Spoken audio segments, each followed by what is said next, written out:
Olá, muito boa tarde para você, seja bem-vinda, seja muito bem-vindo. Pauta aberta desta terça-feira, dia 22 de março de 2022, está no ar.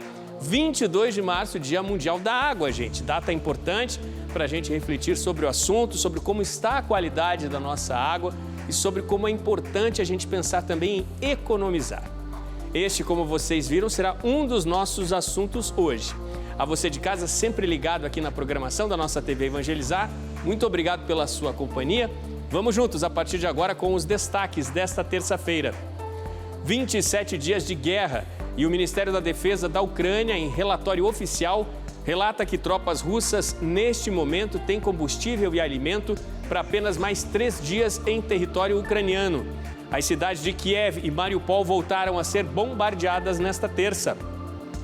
O presidente Volodymyr Zelensky fala em videoconferência ao parlamento italiano e, como resposta, recebe do primeiro-ministro palavras de apoio para a entrada da Ucrânia na União Europeia. Aqui no Brasil, no mercado financeiro, pelo 5º dia seguido, a cotação do dólar recua frente ao real. Na cotação mais baixa hoje, a moeda norte-americana chegou a ser negociada a R$ 4,90. E na tentativa de controlar a disparada de preços dos combustíveis, o Ministério da Economia anuncia tarifa zero na importação do etanol e também de outros produtos. Fique aqui com a gente, o Pauta Aberta desta terça, 22 de março, já está no ar.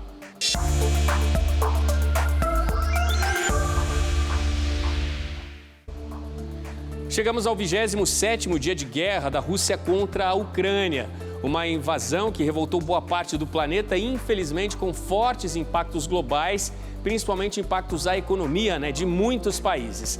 Nesta terça, mais uma vez, explosões foram ouvidas na capital Kiev. As defesas ucranianas em alerta reagiram bem e uma declaração do Ministério da Defesa ucraniano é sinal de esperança para o país. Olha só.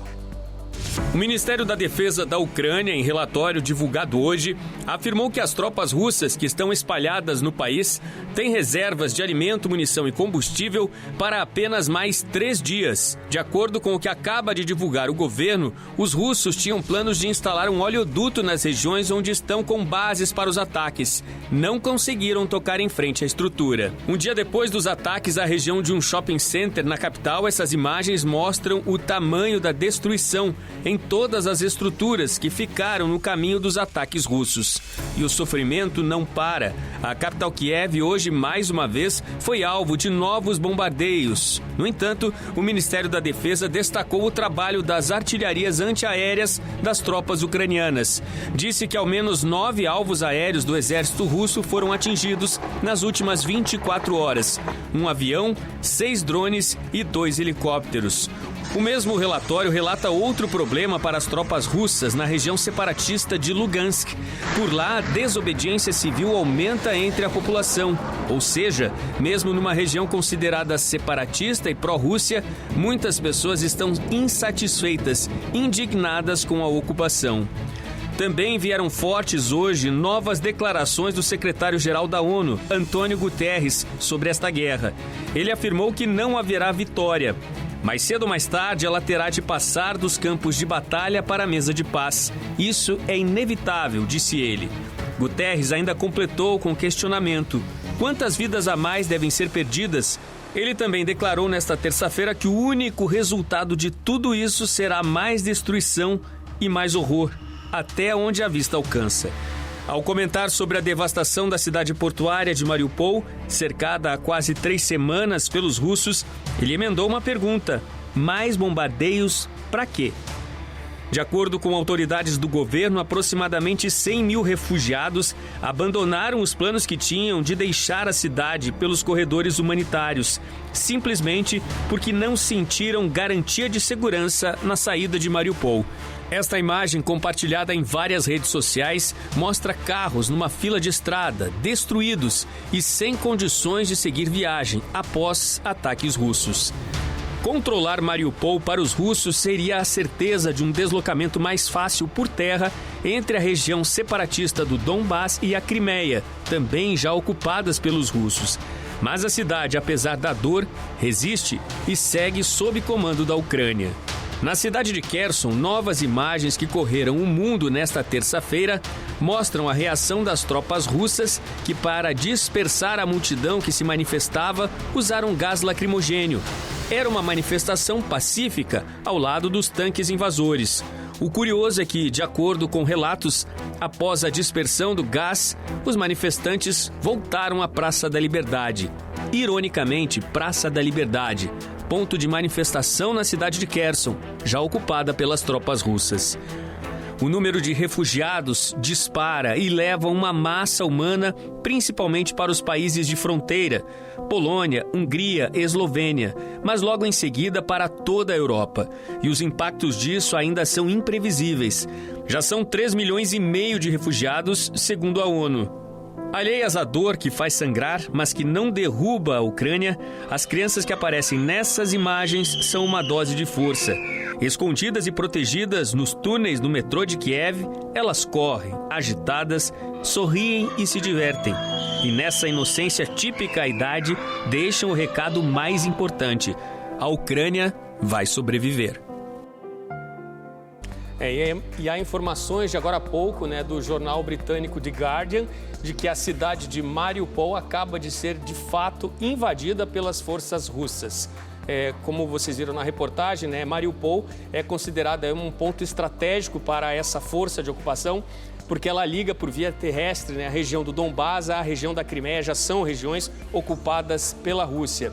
O jornal The Guardian ouviu também de um alto funcionário da defesa americana, a confirmação dessa invasão, desse avanço da Rússia sobre o comando aí da cidade de Mariupol. E segundo a reportagem, mais de 200 mil pessoas continuam na cidade. Há declarações aí da Human Rights Watch que descreve Mariupol hoje como uma paisagem infernal. São muitos prédios destruídos e, infelizmente, muitas pessoas mortas também. As autoridades locais trazem outras declarações a respeito do dia de hoje, dessa invasão, a de que 2 bombas muito grandes foram atiradas em direção à cidade e declarações dessas autoridades locais informam que os ocupantes não estão interessados na cidade de Mariupol. Eles querem derrubá-la e reduzi-la a cinzas. Essas são as informações das autoridades locais. Também hoje, em outro ponto da Ucrânia, o governo informou que conseguiu retomar o controle de Marakivka, que é uma região importante, também considerada estratégica, localizada no subúrbio de Kiev. Com isso, está retomado também o controle numa importante estrada que atravessa essa região e que vai tornar mais difícil aí o cerco das tropas russas pela região noroeste da capital, Kiev. E do outro lado da fronteira, na Rússia, o principal opositor do presidente Vladimir Putin, Alexei Navalny, foi condenado hoje pela justiça do país por desvio de recursos e desacato. O Ministério Público pede ampliação da pena dele de 2,5 anos para 13 anos de prisão. Mais uma condenação para Navalny. Um tribunal russo declarou nesta terça-feira que o opositor ao Kremlin é culpado por desvio de fundos e desacato, o que pode aumentar consideravelmente sua sentença de prisão. Os investigadores acusam Navalny de desviar para uso próprio vários milhões de dólares em doações que foram feitas para as suas organizações políticas. O Ministério Público havia solicitado na semana passada que a pena de 2,5 anos de detenção que Navalny cumpre há pouco mais de 1 ano fosse aumentada para 13 anos de prisão. O julgamento desta terça-feira se referia ao novo desvio de fundos e à acusação de desacato ao tribunal. Navalny foi julgado na colônia prisional fora de Moscou, onde já cumpre pena. O opositor foi preso no ano passado por acusações de fraude depois de se recuperar de um envenenamento pelo agente nervoso Novichok, que, segundo ele, foi ordenado pelo presidente russo Vladimir Putin. Bem, na Europa já são 27 dias de conflito, A economia de todo mundo sentiu os fortes impactos. Aqui no Brasil, a gente viu, o preço da gasolina disparou. São dias de preocupação, sim, e comprometimento, o orçamento de milhões de famílias. Muito bem, de olho nesse impacto, em ano de eleição, o Ministério da Economia anunciou tarifa zero na importação do etanol, que também impacta no preço da gasolina, aqui no nosso país. A tarifa zero também vale para outros produtos que têm alíquotas altas aí de importação e a Cláudia Vicentim traz todos os detalhes para a gente. Olá, Odilon, uma ótima tarde para você e para quem acompanha o Pauta Aberta. O anúncio feito ontem pelo Ministério da Economia prevê que, além do etanol, a medida de redução do imposto de importação contemple 6 itens da cesta básica: café moído, margarina, queijo, macarrão, açúcar e óleo de soja. São os produtos que mais pesam no índice de preços ao consumidor, o INPC. A intenção é que, até o final do ano, esses produtos não paguem imposto para entrar no país. Atualmente, o café e o óleo de soja pagam imposto de importação de 9%, margarina 10,8%, macarrão 14,4%, açúcar 16% e o queijo até 28%. Nessa mesma proposta, também devem ter alíquota de importação reduzida em mais de 10%, bens de capital, como máquinas usadas em indústrias, e ainda bens de informática e telecomunicações, como computadores, tablets e celulares. Em relação ao etanol, a medida prevê redução do imposto tanto para o álcool misturado na gasolina como para o combustível vendido separadamente. O etanol vem sofrendo constantes reajustes, refletindo a instabilidade do mercado internacional, que se agravou com a guerra entre Rússia e Ucrânia. Atualmente, o imposto é de 18% sobre o etanol que vem de fora dos países que integram o Mercosul. Com as medidas para zerar o imposto de importação até o final do ano, o governo pode deixar de arrecadar cerca de R$1 bilhão em 2022. As reduções para os produtos anunciados só começam a valer quando a medida for publicada no Diário Oficial da União. São reduções de valores importantíssimas, para milhões de brasileiros. E também aqui no país, o dólar fechou no mercado financeiro ontem pela primeira vez cotado abaixo dos R$5 desde junho do ano passado, 9 meses. E nesta terça, a moeda americana caiu ainda mais em relação ao real. Chegou a ser negociado a R$ 4,90, no valor mais baixo do dia. Foi o 5º pregão seguido de perdas da moeda norte-americana em relação ao real. A oscilação reflete também um momento considerado mais favorável a investimentos no Brasil por investidores estrangeiros. Hoje, às 2h, a queda do dólar chegava a 0,19% e a cotação indicava a moeda americana negociada a R$ 4,93. Mais cedo, o dólar chegou a ser vendido a um valor ainda menor, R$ 4,90. Depois, tomou um novo fôlego. A queda ontem na cotação chegou a 1,43%. Desde o início do ano, o recuo da moeda norte-americana frente ao real já chega a 11,32%. Bom, quero atualizar para você, então, que está nos acompanhando, a cotação neste momento do dólar, é de R$ 4,91, a queda é de 0,58% hoje em comparação a ontem, segunda-feira. E hoje foi liberado o novo lote do abono salarial PIS/PASEP 2022. Fique de olho, a quem tem direito a este benefício. Veja só, os trabalhadores do setor privado que nasceram no mês de setembro e servidores públicos com final de inscrição 8 já podem sacar o abono salarial PIS/PASEP referente a este ano base de 2020. Só tem direito ao benefício quem recebeu, em média, até 2 salários mínimos mensais, com carteira assinada por pelo menos 30 dias no ano base do pagamento. Mas, atenção, para receber é preciso estar inscrito no PIS/PASEP há pelo menos 5 anos e ter os dados atualizados pelo empregador na relação anual de informações sociais. O PIS é destinado aos trabalhadores do setor privado e é pago na Caixa Econômica Federal. O PASEP é pago aos servidores públicos pelo Banco do Brasil. Os beneficiários podem sacar esse dinheiro, esse recurso, até o dia 29 de dezembro. Em Petrópolis, depois das chuvas do último domingo, as buscas continuam por mais vítimas deste último temporal. 3 pessoas continuam desaparecidas.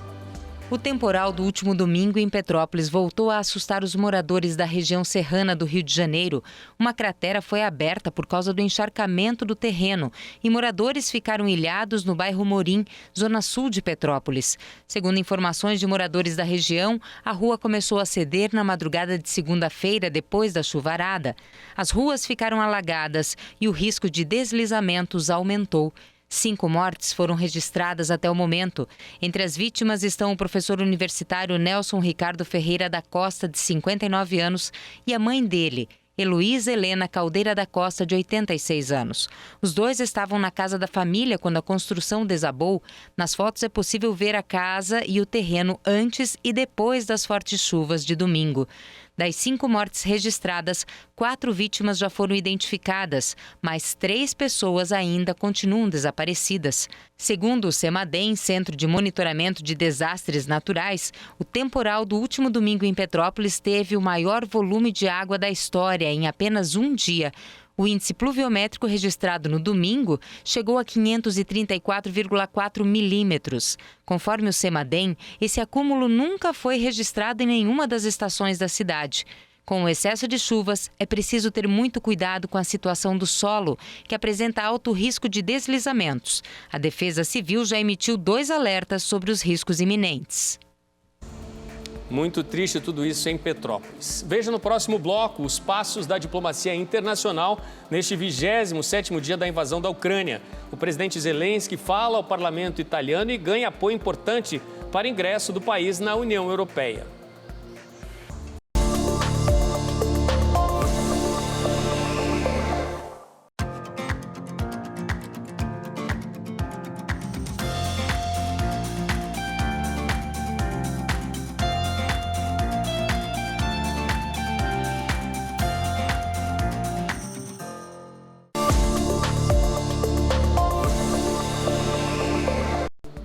Pauta Aberta está de volta para esse segundo bloco. Falamos ao vivo para todo o país, agora 5 em ponto da tarde.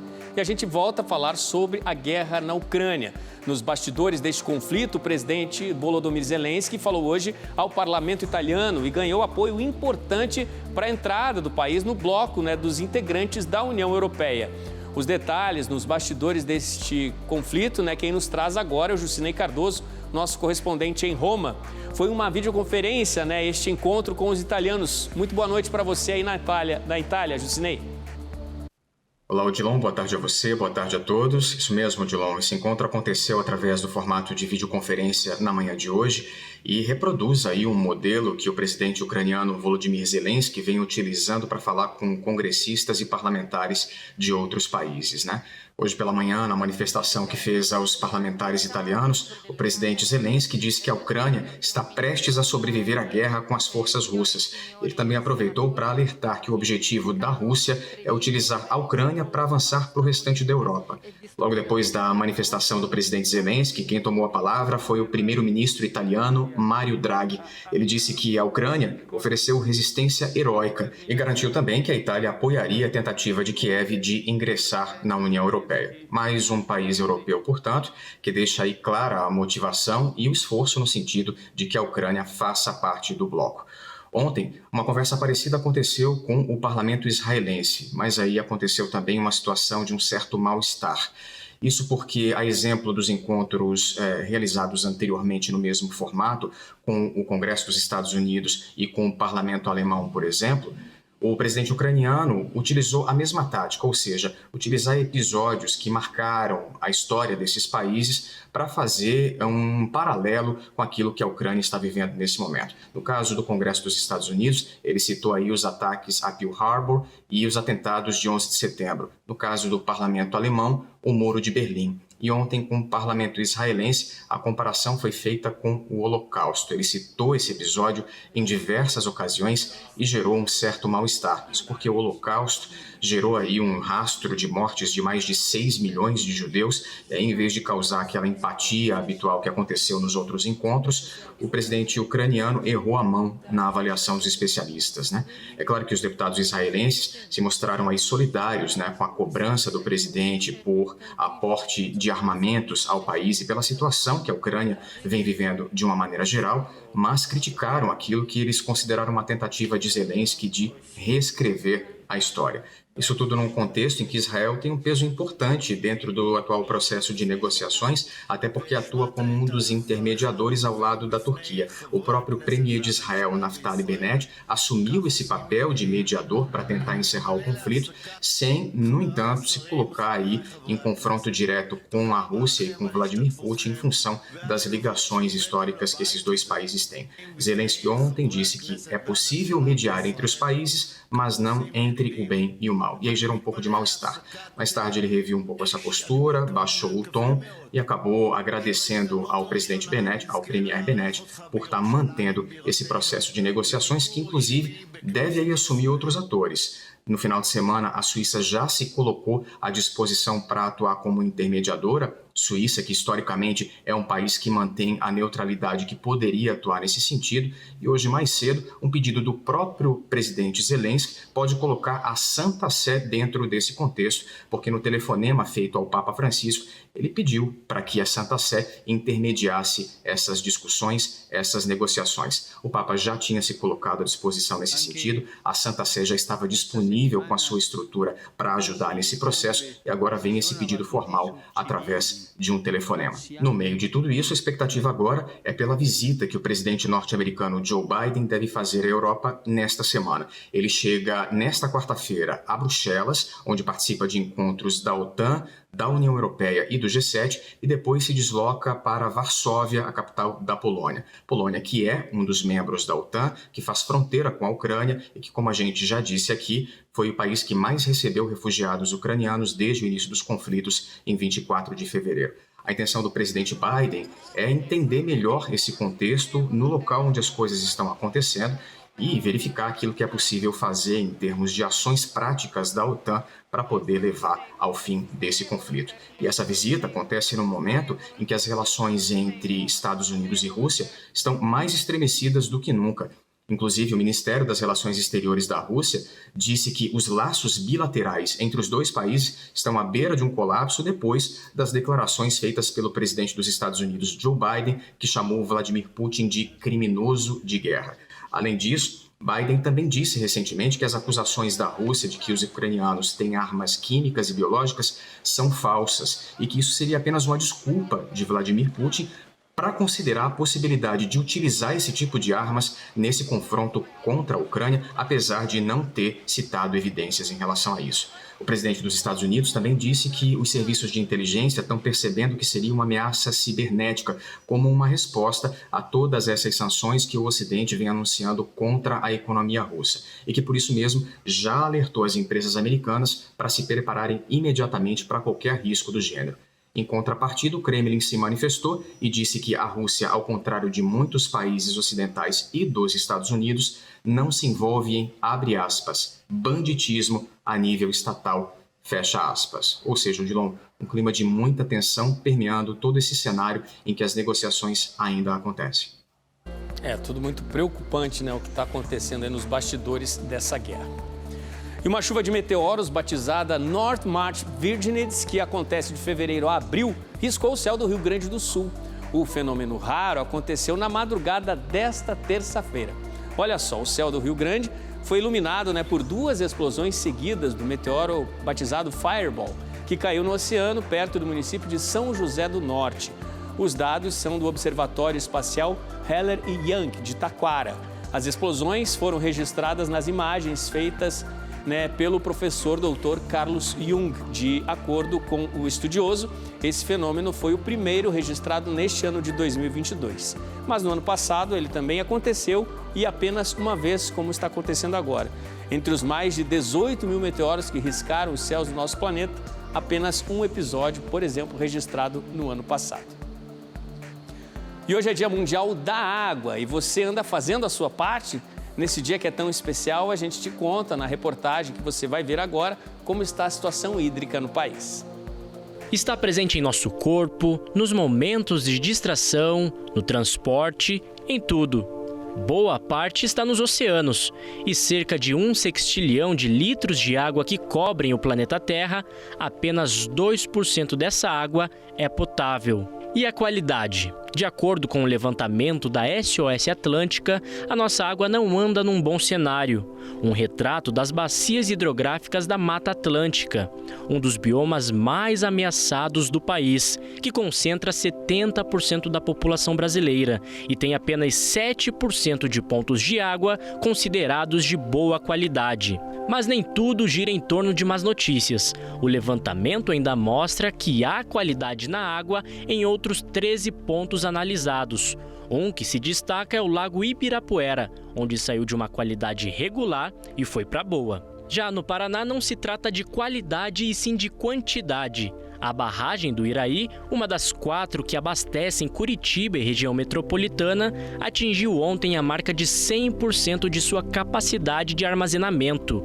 Isso não acontecia desde a estiagem dos últimos 2 anos, quando a cidade passou pelo rodízio no abastecimento.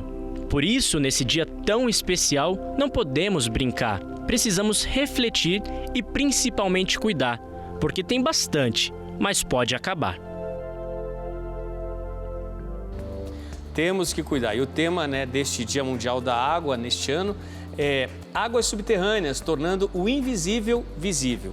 Embora escondidas sob os nossos pés, as águas subterrâneas enriquecem as nossas vidas, apoiando o abastecimento de água potável, sistemas de saneamento, agricultura, indústria e ecossistemas.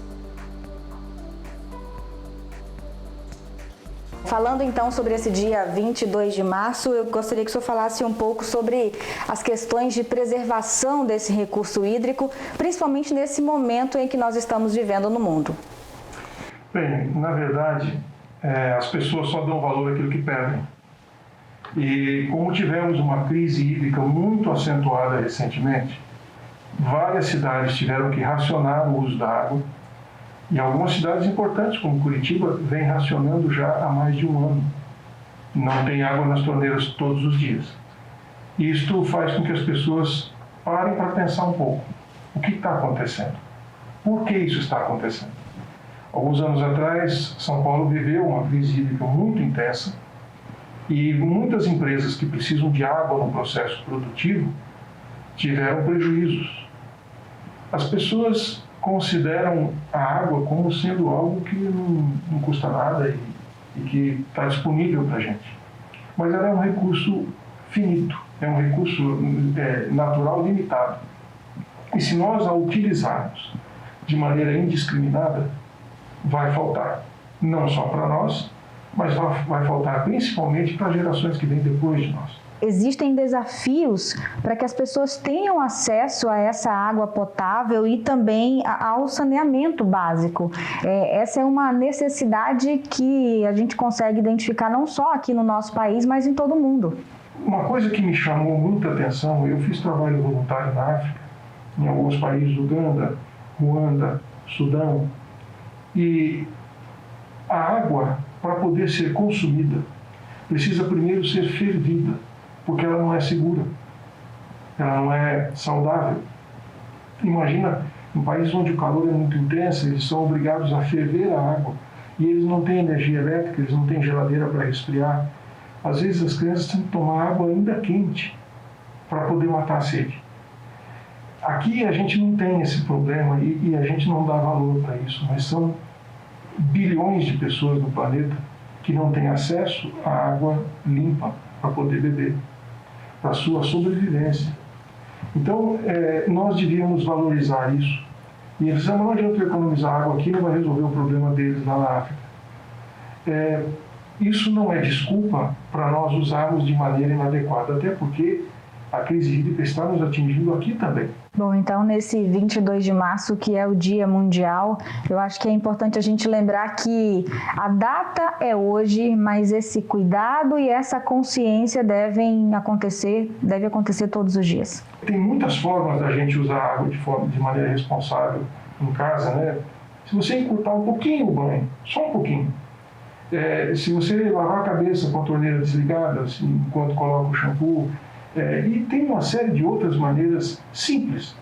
Isso tudo somado na atitude da família vai fazer com que a gente consiga economizar água, usar menos, e isso vai ser muito importante, até para não faltar energia. Grande parte do custo alto da nossa eletricidade é porque faltou água nos reservatórios. Então, se a gente usar menos, sobra um pouquinho mais lá. São lições simples, e importantíssimas para todos nós. E o Pauta Aberta desta terça-feira está terminando. Um ótimo fim de tarde para você. Muito obrigado pela sua companhia. Até amanhã aqui no nosso Pauta Aberta. Tchau, tchau.